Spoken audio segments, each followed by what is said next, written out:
Hello everyone, my name is Rick Hoffman and thank you for joining us for our Bloomsday readings of Ulysses.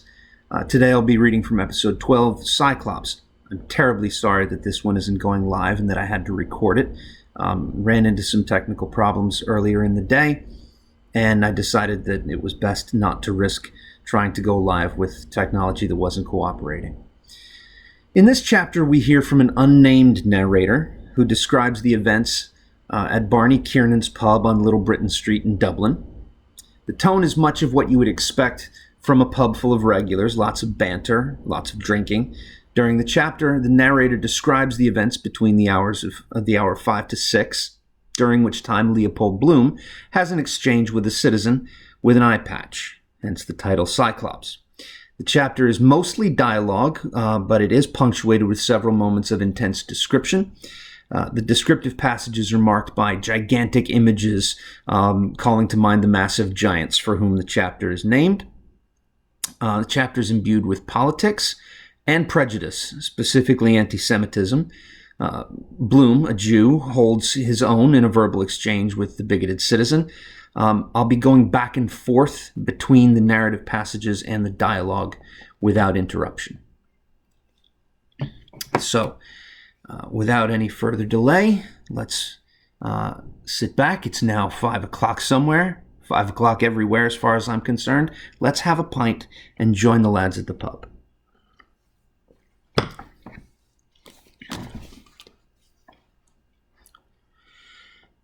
So he turned into Barney Kiernan's, and there, sure enough, was the citizen, up in the corner having a great confab with himself and that bloody mangy mongrel Gary Owen. And he, waiting for what the sky would drop in the way of drink. There he is, says I, in his glory hole with his Cruskeen lawn and his load of papers, working for the cause. The bloody mongrel let a grouse out of him would give you the creeps. Be a corporal work of mercy if someone would take the life of that bloody dog. I'm told for a fact he ate a good part of the breeches off a constabulary man in Santry that came around one time with a blue paper about a license. Stand and deliver, says he. That's all right, citizen, says Joe. Friends here. Pass, friends, says he. Then he rubs his hand in his eye and says he, what's your opinion of the times? Doing the rapparee and Rory of the Hill, but begob Joe was equal to the occasion. I think the markets are on the rise, says he, sliding his hand down his fork. So begob the citizen claps his paw on his knee and says he, foreign wars is the cause of it. And says Joe, sticking his thumb in his pocket, it's the Russians wish to tyrannize. Arrah, give over your bloody coddlin', Joe, says I. I've a thirst on me I wouldn't sell for half a crown. Give it a name, citizen, says Joe. Wine of the country, says he. What's yours, says Joe. Ditto Macanapsy, says I. 3 pints, Terry, says Joe. And how's the old heart, citizen, says he. Never a better, Achara, says he. What, Gary? Are we going to win, eh? And with that, he took the bloody old touser by the scruff of the neck, and bejesus, he near throttled him. The figure, seated on a large boulder at the foot of a round tower, was that of a broad-shouldered, deep-chested, strong-limbed, frank-eyed, red-haired, freely freckled, shaggy-bearded, wide-mouthed, large-nosed, long-headed, deep-voiced, bare-necked, brawny-kneed, hairy-legged, ruddy-faced, sinewy-armed hero. From shoulder to shoulder, he measured several ells, and his rock-like mountainous knees were covered, as was likewise the rest of his body wherever visible, with a strong growth of tawny, prickly hair, in hue and toughness similar to the mountain gorse, Ulex europaeus. The wide-winged nostrils, from which bristles of the same tawny hue projected, were of such capaciousness that within their cavernous obscurity the field lark might easily have lodged her nest. The eyes, in which a tear and a smile strove ever for the mastery, were of the dimensions of a good-sized cauliflower. A powerful current of warm breath issued at regular intervals from the profound cavity of his mouth, while the rhythmic resonance, the loud, strong hail reverberations of his formidable heart thundered rumblingly, causing the ground, the summit of the lofty tower, and the still loftier walls of the cave to vibrate and tremble. He wore a long, unsleeved garment of recently flayed ox hide, reaching to the knees, in a loose kilt, and this was bound about his middle by a girdle of pleated straw and rushes. Beneath this he wore trews of deerskin, roughly stitched with gut. His nether extremities were encased in high balbriggan buskins, dyed in lichen purple, the feet being shod with brogues of salted cowhide, laced with the windpipe of the same beast. And from his girdle hung a row of sea stones, which dangled at every movement of his portentous frame, and on these were many graven with rude yet striking art of the tribal images of many Irish heroes and heroines of antiquity. A couched spear of acuminated granite rested by him, while at his feet reposed a savage animal of the canine tribe, whose stertorous gasps announced that he was sunk in uneasy slumber, a supposition confirmed by hoarse growls and spasmodic movements, which his master repressed from time to time by tranquilizing blows of a mighty cudgel rudely fashioned out of Paleolithic stone. "What about Dignam?" says Bob Doran. "Who's talking about—" "Dead," says Alf. "He's no more dead than you are." "Maybe so," says Joe. "They took the liberty of burying him this morning anyhow." "Paddy," says Alf. "Aye," says Joe. "He paid the debt of nature, God be merciful to him." "Good Christ," says Alf. "Begob, he was what you might call flabbergasted." In the darkness, spirit hands were felt to flutter, and when prayer by tantras had been directed to the proper quarter, a faint but increasing luminosity of ruby light became gradually visible, the apparition of the etheric double being particularly lifelike, owing to the discharge of jivic rays from the crown of the head and face. Communication was effected through the pituitary body and also by means of the orange fiery and scarlet rays emanating from the sacral region and solar plexus. Questioned by his earth name as to the whereabouts in the heaven world, he stated that he was now on the path of pralaya, or return, but was still submitted to trial at the hands of certain bloodthirsty entities on the lower astral levels. In reply to a question as to his first sensations in the great divide beyond, he stated that previously he had seen, as in a glass, darkly, but that those who had passed over had summit possibilities of atmic development opened up to them. Interrogated as to whether he had heard from more favored beings now in the spirit that their abodes were equipped with every modern home comfort, such as Talafana, Alavatar, Hatakalda, Watakalast, and that the highest adepts were steeped in waves of volupcy of the purest nature. Having requested a quart of buttermilk, this was brought and evidently afforded relief. Asked if he had any message for the living, he exhorted all with who were still there at the wrong side of Maya to acknowledge the true path, for it was reported in Devanic circles that Mars and Jupiter were out for mischief on the eastern angle where the ram has power. It was then queried whether there were any special desires on the part of the defunct, and the reply was, "We greet you, friends of Earth, who are still in the body. Mind CK doesn't pile it on." It was ascertained that the reference was to Mr. Cornelius Kelleher, manager of Messrs. H.J. O'Neill's popular funeral establishment, a personal friend of the defunct, who had been responsible for the carrying out of the interment arrangements. Before departing, he requested that it should be told to his dear son Patsy that the other boot which he had been looking for was at present under the commode in the return room, and that the pair should be sent to Cullen's to be sold, only as the heels were still good. He stated that this had greatly perturbed his peace of mind in the region, and earnestly requested that his desire should be made known. Assurances were given that the matter would be attended to, and it was intimated that this had given satisfaction. He is gone from mortal haunts. O Dignam, son of our morning, fleet was his foot on the bracken. Patrick of the beamy brow, wail, Banba, with your wind, and wail, O ocean, with your whirlwind.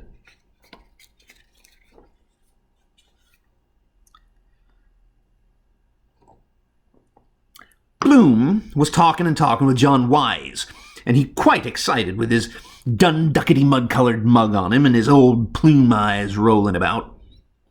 Persecution, says he. All the history of the world is full of it, perpetuating national hatred among nations. But do you know what a nation means, says John Wise. Yes, says Bloom. What is it, says John Wise. A nation, says Bloom. A nation is the same people living in the same place. By God, then, says Ned, laughing. If that's so, I'm a nation, for I'm living in the same place for the past 5 years. So, of course, everyone had a laugh at Bloom, and says he, trying to muck out of it, we're also living in different places. That covers my case, says Joe. What is your nation, if I may ask, says the citizen. Ireland, says Bloom. I was born here. Ireland. The citizen said nothing, only cleared the spit out of his gullet, and gob, he spat a Red Bank oyster out of him right in the corner. After you with the push, Joe, says he, taking out his handkerchief to swab himself dry. And I belong to a race too, says Bloom, that is hated and persecuted. Also now, this very moment, this very instant. Gob, he near burnt his fingers with the butt of his old cigar. Robbed, says he, plundered, insulted, persecuted, taking what belongs to us by right, at this very moment, says he, putting up his fist, sold by auction off in Morocco like slaves or cattles. Are you talking about the New Jerusalem, says the citizen. I'm talking about injustice, says Bloom. Right, says John Wise. Stand up to it, then with force like men. That's an almanac picture for you. Mark for a soft-nosed bullet. Old lardy face standing up to the business end of a gun. Gob, he'd adorn a sweeping brush, so he would. If only he had a nurse's apron on him. And then he collapses all of a sudden, twisting around all the opposite, as limp as a wet rag. But it's no use, says he. Force, hatred, history, all that. That's not life from men and women. Insult and hatred. And everyone knows that it's the very opposite of that it is really life. What, says Alf? Love, says Bloom. I mean the opposite of hatred. I must go now, says he to John Wise. Just round to the court a moment to see if Martin is there. If he comes, just say I'll be back in a second. Just a moment. Who's hindering you? And off he pops like a greased lightning. A new apostle to the Gentiles, says the citizen. Universal love. Well, says John Wise, isn't that what we're told? Love your neighbors. That chap, says the citizen. Beggar my neighbor is his motto. Love. Why, he's a nice pattern of a Romeo and Juliet. Loves to love. Nurse loves the new chemist. Constable 14A loves Mary Kelly. Gertie McDowell loves the boy that has the bicycle. M.B. loves a fair gentleman. Lee Chi-Han, lovey up Kissy Cha-Poo Chow. Jumbo the elephant loves Alice the elephant. Old Mr. Verscoil with an ear trumpet loves old Mrs. Verscoil with a turned-in eye. The man in the brown mackintosh loves a lady who's dead. His Majesty the King loves Her Majesty the Queen. Mrs. Norman W. Tupper loves Officer Taylor. You love a certain person. And this person loves that other person because everybody loves somebody, but God loves everybody. Well, Joe, says I, your very good health and song. More power, citizen. Hurrah there, says Joe. The blessing of God and Mary and Patrick on you, says the citizen. Then he ups with his pint to wet his whistle. I know where he's gone, says Lenehan, cracking his fingers. Oh, says I. Bloom, says he. The courthouse is a blind. He had a few bob on throwaway and he's gone there to gather his shekels. Is it that white-eyed Kaffir, says the citizen, that never backed a horse in anger in his life? That's where he's gone, says Lenehan. I met Bantam Lyons going to back that horse, only I put him off it. And he told me Bloom gave him the tip. Bet you what you like, he has 100 shillings to 5 on. He's the only man in Dublin has it, a dark horse. He's a bloody dark horse himself, says Joe. Mind, Joe, says I. Show us the entrance out. There you are, says Terry. Goodbye, Ireland.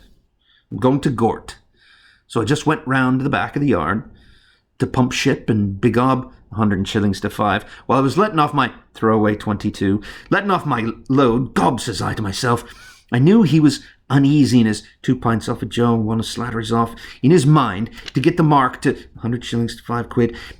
And when we were in there, in the dark horse, Pisser, Burke, was telling me card party and letting the child was sick. God, he must have done about a gallon. Flabby arse of a wife speaking down the tube, she's better, or she's, ow!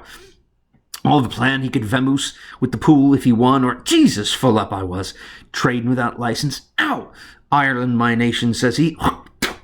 Never be up to those bloody, there's the last of it, Jerusalem, cuckoos. So, anyhow, when I got back, they were at a ding-dong, John Wise saying it was Bloom gave the idea for Sinn Féin to Griffith to put in his paper all kinds of gerrymandering, packed juries, swindling taxes off the government, and appointing councils all over the world to walk about selling Irish industries, robbing Peter to pay Paul. God, that puts the bloody kibosh on it if the old sloppy eyes is mucking up the show. Give us a bloody chance. God save Ireland from the likes of that bloody mouseabout, Mr. Bloom with his argle-bargle, and his old fellow before him, perpetuating frauds, old Methuselah Bloom, the robbing bagman that poisoned himself with the prussic acid after swamping the country with his baubles and his penny diamonds, loans by post on easy terms, any amount of money advanced on note of hand, distance no object, no security. God, he's like Lanty McHale's goat that'd go a piece of the road with every one. Well, it's a fact, says John Wise, and there's a man now that'll tell you about it, Martin Cunningham. Sure enough, the castle car drove up, with Martin on it, and Jack Power with him, and a fellow named Crofter, or Crofton, pensioner out of the Collector General's, an Orangeman. Blackburn does have on the registration, and he drawing his pay, or Crawford gallivanting around the country at the king's expense. Our travellers reached the rustic hostelry and alighted from their palfreys. Ho, varlet, cried he, who by his mien seemed the leader of the party. Saucy knave to us. So saying, he knocked loudly with his sword hilt upon the open lattice. Mine host came forth at the summons, girding him with his tabard. Give you good den, my masters, he said, with an obsequious bow. Bestir thyself, sirrah, cried he who had knocked. Look to our steeds, and for ourselves give us your best, for faith we need it. Lack a day, good master, said the host. My poor house has but a bare larder. I know not what to offer your lordships. How now, fellow, cried the second of the party, a man of pleasant countenance. So servest thou the king's messengers, Master Tupton. An instantaneous change overspread the landlord's visage. Cry you mercy, gentlemen, he said humbly. And you be the king's messengers. God shield his majesty. You shall not want for aught. The king's friends, God bless his majesty, shall not go a-fasting in my house, I'll warrant me. Then about, cried the traveller, who had not spoken a lusty trencherman by his aspect. Hast aught to give us? Mine host bowed again as he made answer. What say you, good masters, to a squab pigeon pasty, some collops of venison, a saddle of veal, widgeon with crisp hog's bacon, a boar's head with pistachios, a basin of jolly custard, a medlar tansy, and a flagon of old Rhenish. Gadzooks, cried the last speaker. That likes me well. Pistachios. Aha, cried he of the pleasant countenance. A poor house and a bare lauder, quotha. 'Tis a merry rogue. So in comes Martin, asking where was Bloom. Where is he, says Lenehan, defrauding widows and orphans. Isn't that a fact, said John Wise. What I was telling the citizen about Bloom and the Sinn Féin. That's so, says Martin, or so they allege. Who made those allegations, says Alf. I, says Joe. I am the alligator. And after all, says John Wise, why can't a Jew love his country like the next fellow? Why not, says J.J., when he's quite sure what country it is? Is he a Jew or a Gentile or Holy Roman or a swaddler, or what the hell is he, says Ned? Or who is he? No offence, Crofton. We don't want him, says Crofter, the Orangeman or Presbyterian. Who is Junius, says J.J. He's a perverted Jew, says Martin, from a place in Hungary, and it was he drew up all the plans according to the Hungarian system. We know that in the castle. Isn't he a cousin of Bloom? The dentist, says Jack Power. Not at all, says Martin, only namesakes. His name was Virag, the father's name that poisoned himself. He changed it by deed poll, the father did. That's the new Messiah for Ireland, says the citizen. Island of saints and sages. Well, they're still waiting for the Redeemer, says Martin. For that matter, so are we. Yes, yes, says J.J. And every male that's born they think it may be their Messiah. And every Jew is in a tall state of excitement, I believe, till he knows if he's a father or a mother. Expecting every moment to be the next, says Lenehan. Oh, by God, says Ned, you should have seen Bloom before that son of his that died was born. I met him one day in the South City markets buying a tin of Neve's food 6 weeks before his wife delivered. En ventre sa mère, says J.J. Do you call that a man, says the citizen. I wonder, did he ever put it out of sight, says Joe. Well, there were 2 children born anyhow, says Jack Power. And who does he suspect, says the citizen. I was just looking around to see who the happy thought would strike when, be damned, but in he comes again, letting on to be in a hell of a hurry. I was just round to the courthouse, says he, looking for you. I hope I'm not... No, says Martin, we're ready. Courthouse, my eye, and your pockets hanging down with gold and silver. Mean bloody scut. Stand us a drink itself. Devil a sweet fear. There's a Jew for you. All for number 1. Cute as a shithouse rat. 100 to 5. Don't tell anyone, says the citizen. Beg your pardon, says he. Come on, boy, says Martin, seeing he was looking blue. Come on along now. Don't tell anyone, says the citizen, letting out a bawl of him. It's a secret. The bloody dog woke him up and let a growl. Bye-bye all, says Martin. And he got them out quick as he could, Jack Power and Crofton, or whatever you call him, in the middle, and them letting out on to be all up at sea with them on the bloody jaunting car. Off with you, says Martin to the Jarvey. The milk-white Dolphin tossed his mane, and rising in the golden poop, the helmsman spread the bellying sail upon the wind, and stood off forward with all sail set, the spinnaker to larboard, and many comely nymphs drew nigh to starboard and to larboard, and clinging to the sides of the noble bark, they linked their shining forms, as doth the cunning wheelwright, when he fashions about the heart of his wheel the equidistant rays, whereof each one is sister to another. And he binds them all with an outer ring, and giveth speed to the feet of men, when as they ride to a hosting, or contend with the smile of ladies fair. Even so did they come and set them, those willing nymphs, the undying sisters. They laughed, sporting in a circle of their foam, and the bark clave the waves. But begob, I was just lowering the heel of the pint when I saw the citizen getting up to waddle to the door, puffing and blowing with the dropsy, and he cursing the curse of Cromwell on him, bell, book, and candle in Irish, spitting and spatting out of him, and Joe and little Alf round him like leprechaun, trying to pacify him. Let me alone, says he, and begob, as he got as far as the door, and they holding him, and he bawls out of him, 3 cheers for Israel. Hurrah! Sit down on the parliamentary side of your arse, for Christ's sake, and don't be making a public exhibition of yourself. Jesus, there's always some bloody clown or other kicking up bloody murder about bloody nothing. Gob, it'd turn the porter sour in your guts, so it would. And all the ragamuffins and sluts of the nation round the door, and Martin yelling, telling the Jarvey to drive ahead, and the citizen bawling, and Alf and Joe at him to wisht, and he on his high horse about the Jews and the loafers calling for a speech, and Jack Power trying to get him to sit down on the car and hold his bloody jaw, and loafer with his patch over his eye starts singing, If the Man in the Moon Was a Jew, Jew, Jew, and the slut shouts out of her, Hey, mister, your fly's open, mister, and says he, Mendelssohn was a Jew, and Karl Marx, and Mercadante, and Spinoza, and the Savior was a Jew, and his father was a Jew, your God. He had no father, says Martin. That'll do now. Drive ahead. Who's God, says the citizen. Well, his uncle was a Jew, says he. Your God was a Jew. Christ was a Jew like me. God, the citizen made a plunge back into the shop. But Jesus, says he, I'll brain the bloody Jewman for using the holy name. But Jesus, I'll crucify him, so I will. Give us the biscuit box here. Stop! Stop, says Joe. You never saw the like of it in all your born puff. Gob, if he had the lottery ticket on the side of his pole, he'd remember the gold cup, so he would. But begob, the citizen would have been lagged for assault and battery, and Joe for aiding and abetting. And Jarvey saved his life by furious driving, as sure as God made Moses, what? Oh, Jesus, he did.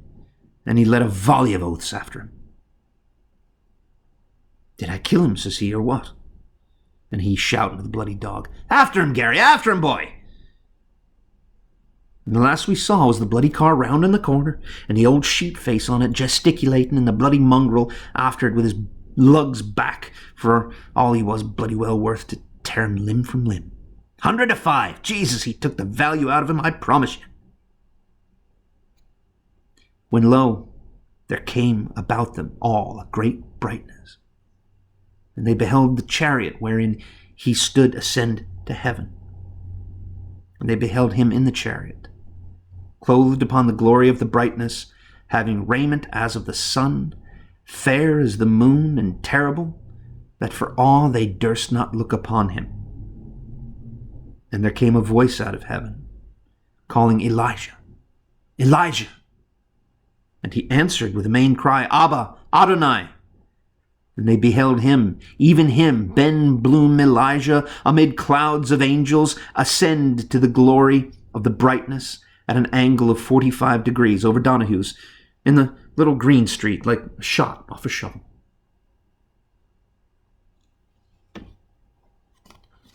Thanks for joining us. I hope you enjoy the rest of the readings. Bye-bye.